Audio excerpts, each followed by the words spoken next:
President Cyril Ramaphosa signed the controversial National Health Insurance or NHI bill into law on 15th May. Several business and medical groups, civil rights organizations, trade unions and political parties have immediately challenged the constitutionality of the NHI bill in court because it denies citizens the freedom to choose their own medical practitioners and services. Ramaphosa demonized legitimate criticism of the bill, claiming, and I quote, "This is what often happens. The haves don't want the have-nots to benefit from what they have been having. We are saying through NHI all our people must have equality. There must be equality," end quote. Ramaphosa also added that the NHI was, and I quote, "driving fear into the hearts of some white people," end quote. It's an election year, so Ramaphosa shamelessly trots out the white people bogeyman to divert attention from his epic failures. However, 2 decades of irrefutable evidence prove it is the ANC and the ANC only that degraded South Africa's public healthcare system as a result of cadre deployment, rampant corruption, gross mismanagement, tender fraud and theft. Cyril New Dawn Ramaphosa is fully aware his government is incapable of administering and implementing the unaffordable NHI system.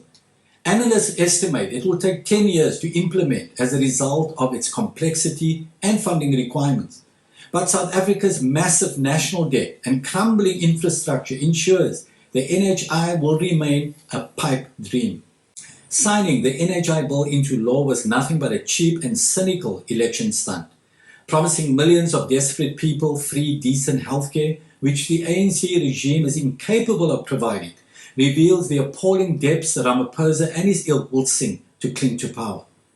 However, despite these massive failures and the theft of hundreds of billions of taxpayer rands by the ANC, President Ramaphosa wants the nation to believe the NHI scheme will be managed efficiently and honestly. However, everything the ANC has touched now lies in utter ruin.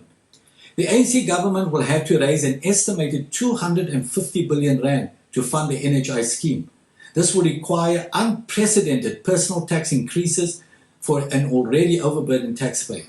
The impact of the NHI on South Africa's fragile economy will be devastating. Medical aid schemes will be phased out. The right to choose will be revoked. The state will assign healthcare practitioners close to the homes of citizens registered with the NHI. The governing ANC has transformed post-apartheid South Africa, a fledgling democracy with boundless potential, into a mafia state within just 30 years. Gross maladministration by inept ANC appointees directly contributed to the destruction of once world-class public institutions and wrecked a robust economy, fueling unemployment, poverty and misery. During the COVID-19 pandemic, Ramaphosa allocated more than 500 billion to combat the crisis. ANC officials immediately sprang into action, siphoning off billions of taxpayer money through tender fraud, which reached right into Ramaphosa's office. The money allocated for personal protection equipment was stolen by ANC cadres, while thousands of South Africans died. Former Health Minister Zweli Mkhize was implicated in tender fraud and forced to resign during the country's worst health crisis.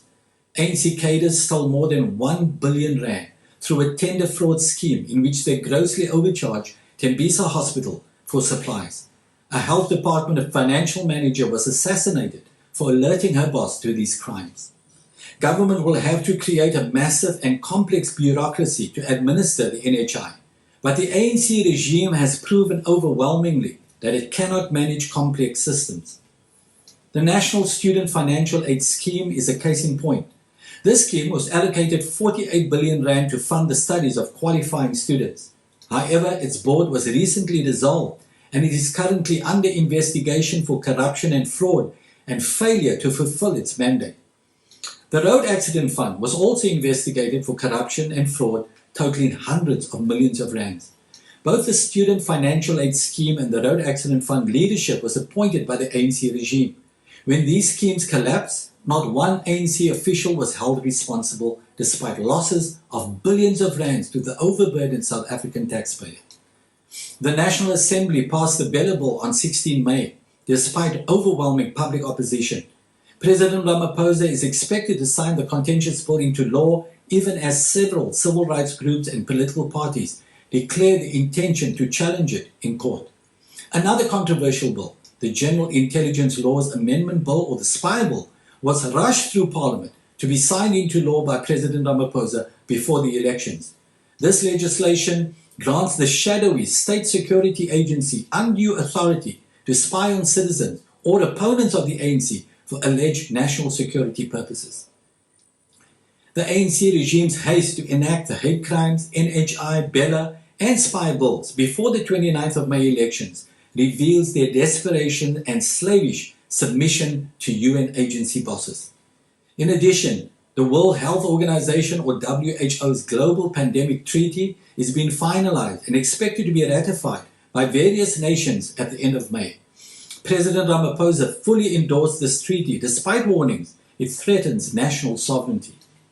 The UK indicated they will not sign the treaty, and several US senators sent a letter to President Joe Biden demanding he not sign away sovereignty over healthcare policy. The treaty grants the WHO control of the healthcare policies of sovereign nations during global healthcare emergencies. They define what a health emergency is, control the movements of citizens, enforce quarantine policy, and create surveillance to monitor private citizens. When one considers the potential impact of the NHI on South Africa's decaying healthcare system, the economy, and the threat of the WHO pandemic treaty, the future under an increasingly authoritarian and Marxist ANC regime looks grim indeed. So change must therefore come on 29th May. Pray, vote, and take a bold stand. And may God bless you on the 29th May as you make your wise choice.